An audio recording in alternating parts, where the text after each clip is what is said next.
Hey guys, it's me, B, with another video. Today we are doing a review video. So I ordered this watercolor paint set off of Amazon. It has 36 colors and it comes with 3 water brushes and then 1 nylon brush.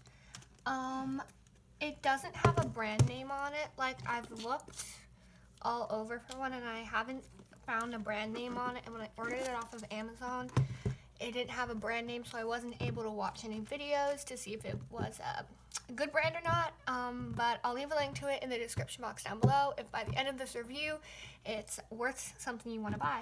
So let's open it up.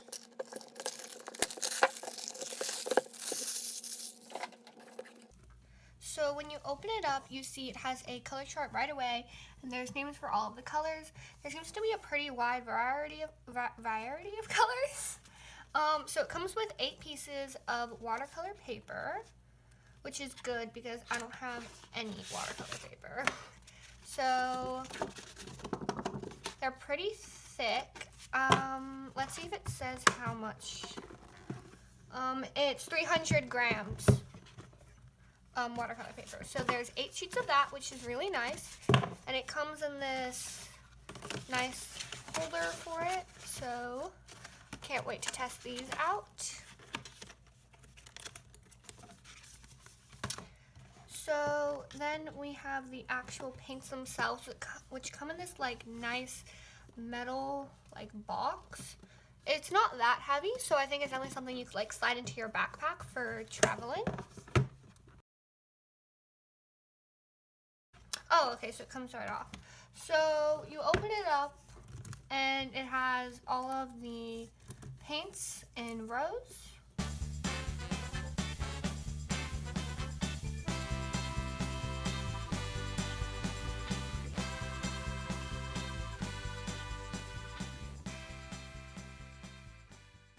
So there's a piece of cardboard underneath here.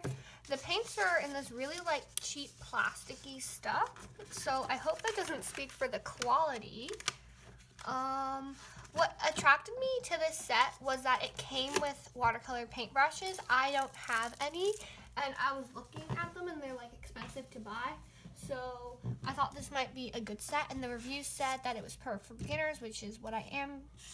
So I thought this might be worth it. It wasn't too expensive. So there's a nice thin paintbrush, and it has a nylon tip. So these are the paint colors. There are 36. So it's 3 rows of 12. And then the last thing in here is the 3 watercolor paintbrush pens. So if I open these up,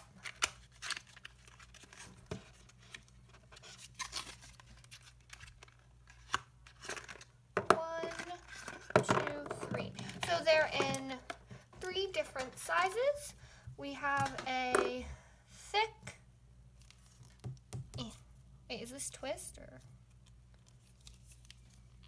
Okay, we have a thick, I'm gonna say this is medium. They're kind of like flat brushes. And then we have a detail one. They feel really nice.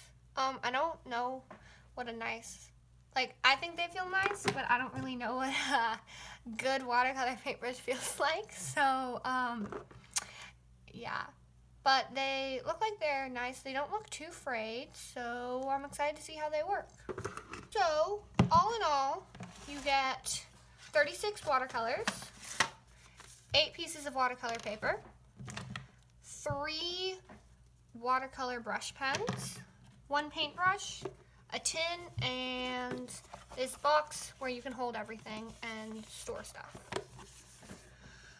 So, let's get into it. So first, I started out by testing each of the brushes just to see how thick and thin I could get them. The nylon brush could get quite thin, but and it was definitely the thinnest of the 4 brushes. The thinnest of the water pen brushes, the point one, it didn't get as thin as I thought it was going to get. And then the other 2 flat brushes were also quite large. So though they do offer a wide variety of like watercolor brush sizes, there really aren't any small ones. So that was kind of a negative, but they felt like nice quality. So here I was just showing you that the lid like bends back and forth and it doesn't really lay flat. But anyway, getting into the blotches, using one of the sheets of watercolor paper I just started out by blotching out each of the colors. A lot of them were very vibrant. I didn't put them onto a ceramic plate and then put them in. I know that's how you're supposed to do it, but I didn't have any ceramic plates other than the ones I eat on, and I didn't want to put watercolor on them, so that is something I'm going to have to go out and get. I was kind of disappointed that I couldn't really use the tin for mixing because the water doesn't really like stay on it, so that was kind of a negative. I'm sure I could use it, but it was kind of hard because the water just clumped together and didn't really mix very well. But anyway, going back to the color blotches, there really was a wide variety. I'm gonna get it right one day. There really was a wide variety of colors. The yellows weren't very opaque, but then again, it's watercolor. And the most like vibrant of the yellows was really the yellow orange one, the yellow that kind of looks like it's orange. But the rest of the colors, there weren't that, like, all the colors I thought were definitely like different. There weren't any repeats. The only thing I didn't kind of like was they didn't have that many dark colors. Like, they had a dark blue, but obviously it wasn't really that dark despite how it looks in the palette. Same thing with the greens. Like, there were tons of different shades, but none of them were that dark. So when I was practicing and painting stuff and I wanted to get darker shades, I was constantly mixing it with black, which was kind of hard to do since I didn't have a mixing palette. But other than that, I really liked the color selection, and there were tons of greens and blues, which are really nice because you tend to use those colors quite frequently. They also had like 2-3 shades of browns, which was also quite nice, and then a black and a gray. So that I really enjoyed. So here I'm just showing you each of the colors. And yeah, the paper held up quite nice and it didn't bleed or anything. I cut it out so that I could fit it into the tin, and then I just saved the scrap pieces of watercolor paper so I could use it later. I also went over it with clear packaging tape so that it wouldn't get ruined later. So after I got the watercolor, since I wasn't really experienced in watercolor or anything, I took like a day or two just to like get used to the medium. I blotched it out in my sketchbook. I did some landscapes. I did a fail attempt, and then I prepped for this drawing. So now I'm going to do a drawing on the watercolor paper. I'm going to do a scene from Howl's Moving Castle in the Secret Garden when they're like looking out into the water. I have a reference photo in front of me. I always recommend using a reference photo if you're going to be like drawing something that already exists. And then I also have the mini sketch I did so that I can also see what I did for reference. I have my color blotches, my watercolors, and then I'm only going to be using the stuff I got in this box. So I have the paper and I taped it down, and then I'm going to be using the nylon brush that came in the set, and then the point water brush pen. I'm going to be kind of using it kind of like a normal watercolor because I'm still getting used to like the squeeze, but I'm like, it's going to be like a hybrid. So let's get started. So I started out by doing a rough sketch. It's really just a green spot, then some islands, and then some mountains in the background. I wasn't happy with the first one because I didn't really leave enough room for the mountains, so I just changed it up in the second one, splitting it up into 3 parts. And from there, I just tried to make the shapes into the ones I wanted. I kind of gave myself a creative license and didn't make them exactly how they were in the movie, but yeah. Then I went in with like a couple different shades of blue just to make it look a little bit different, and I just started with the background. I wasn't afraid to go over the mountains because I knew I was going to layer it later with gray water paint later, so I just did that.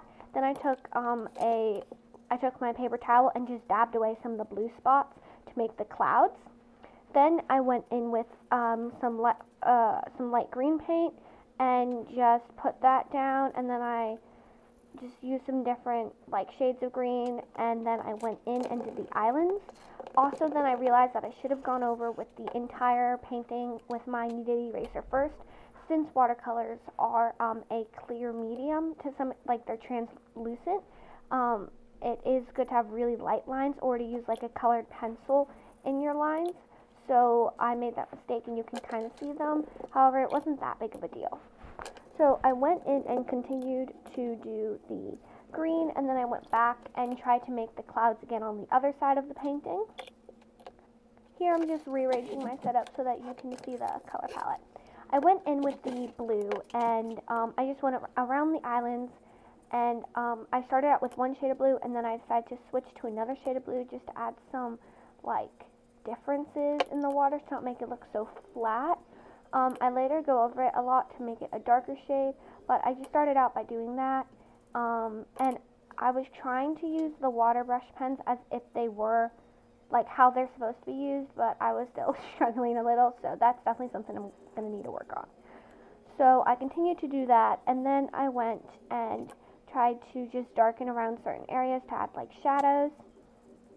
I went back with my green and started to add some different like textures, and I created more of the cloud. So here I'm just doing more with the green, adding different colors and just changing up how it looks. The paper was holding up really well. It was kind of warping a little bit, but I think that is expected. When it dried, it was pretty flat, but it was warping a little. So I went in with a darker shade of blue and just went around the islands to add some shadows and to show that they're like not just flat. So I did that. This is when I did the mountains. So I started out with a pretty opaque layer of gray, and I just tried to put in the mountain range, and I thought it turned out pretty good. But you can kind of see the pencil lines through it, so I kind of regret not doing that. Then I'm going in with like this pink and trying to make it look like flowers without doing any detail, because it's like really far away, so I wouldn't be drawing individual flowers. I'm not really pleased with how it turned out, but I added some yellow to the grass just to make it look a little bit different, and then I used some green to just water down the pink. Then in the front, since it was closer up, I did like tiny little dots with the nylon brush to like represent the flowers, and I did these like tiny little dots of different colors. I did like yellow, pink, red, purple. I do some blue later on. And I was just trying to like represent the flowers that you see. I'll show you the reference photo in the end, and you can kind of see how well or unwell I did. So I just used a bunch of different shades and kind of put them in clumps. Then I took some green and just tried to add some texture to the grass, and I did the same for the islands, adding some more pink and green, and just trying to use the photo the best as I can for reference. I then went in and tried to do the reflection of the cloud in the water by picking up some of the paint with my paper towel. It wasn't picking up too well, and I think it was because it was pretty textured paper. But I kind of like how it didn't pick up completely, because I feel like it gives it a more of a realistic look. And then I went in and tried to do that on the other side, and was about the same amount of unsuccessfulness, but it was kind of okay. Then I did it underneath the island and realized it wasn't supposed to be there, so I changed that and went over it again with blue paint. So here you just see me going over a couple of the like grass areas, and I went over my flowers just to make them blend in a little bit more and not seem so prominent. So I did that, and then I also added some more flowers, and then went back with green just to add some shadows.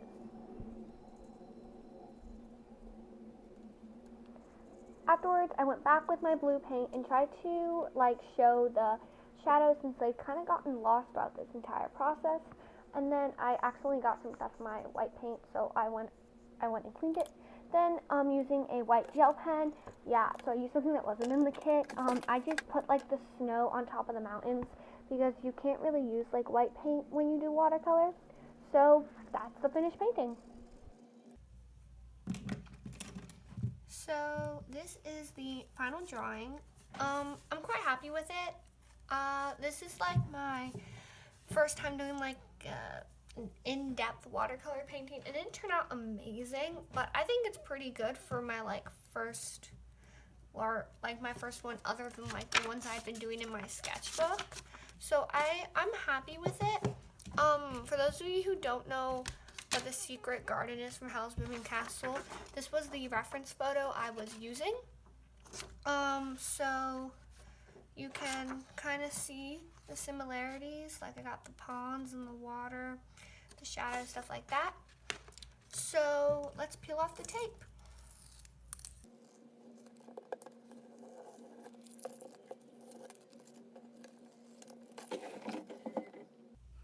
So here's a close-up of it.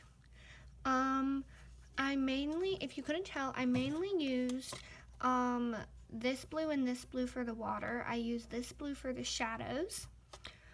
For the flowers, I mainly used this pink and this pink, along with this yellowy orange because it comes out as the most yellow. I used this for the mountains, and then for the white, I put water on and then dabbed it with my paper towel. I used the nylon brush and the point water pen and the flat water pen. So those are what I used, and I used one sheet of their 400-gram water paper. This size came out to about 5 inches by 8 inches. It wasn't exactly either one, but that was about the length. So now for like my opinions on it and stuff. I think the watercolors are very nice. When they dry, they leave a somewhat chalkiness, but not too chalky. I don't know if that's how watercolor is supposed to feel. Colors blend quite nicely. They work together. I think there's a wide variety of colors, and with the black, you can get some of those like nice dark shades. I didn't really need any for this one, but for other ones I've done. And I think that they give you like a lot of each color. There's only really one purple, but I think that's okay because you can make it darker with the black or just do lighter hues with water. So that's nice. My only complaint is they give you this, which I would have used to like do this. Here, wait, give me a second. So if I take a color, but it doesn't like stay, so I can't really use it as a palette that well. So it would have been nice if this was a material that the watercolor wouldn't do that on, so that I could use it as a palette. But other than that, I think it's really nice. I really like that it comes with 4 like watercolor. It comes with 3 watercolor pens and then a brush. I think that's really nice because then you don't have to go out and also buy brushes, like it comes with the set. So I really liked that. I also like that it is tin. So like if something hits it, they're not all gonna break. Although something I did notice, I don't know if you can tell, but it's not straight. Do you see that? It like bounces back and forth. So that's kind of weird. I mean, it doesn't really matter. It doesn't lie flat, but when it closes fine. So that's nice. And I really like that they give you watercolor paper because I don't have any watercolor paper. So this was like nice, and I could definitely feel the difference between this and my sketchbook paper because my sketchbook paper was ripping up really bad, but this one did fine. The only reason it ripped right here was because I went over it with my eraser when it was wet, but where I did tons of layers and stuff, I can't see any ripping. There was warping even though I taped it down. But maybe if I like press it, it'll lay flat. But it's pretty good. So all in all, I think this is a great beginner watercolor set. It wasn't that expensive. I don't remember the exact price, but I know it wasn't expensive. It came with 4 brushes. It came with 8 pieces of paper. There's 36 colors. So I think this was a good buy, and I would recommend it for someone who is beginning. If you're already somewhat of an experienced painter in watercolor, then I might recommend getting a higher end brand because this is like a cheaper one. So it's like good if you like want to see if you want to get into this or not. but if you're already into it, I would recommend getting a different brand. So that's all for today's video. If you'd like to see more videos like this one, let me know in the comments down below. Also, if you want to see like sketchbook tours, or if you want to see me paint the cover of my sketchbook, also let me know in the comments down below, and I'll see you guys next time. Thanks for watching. Bye.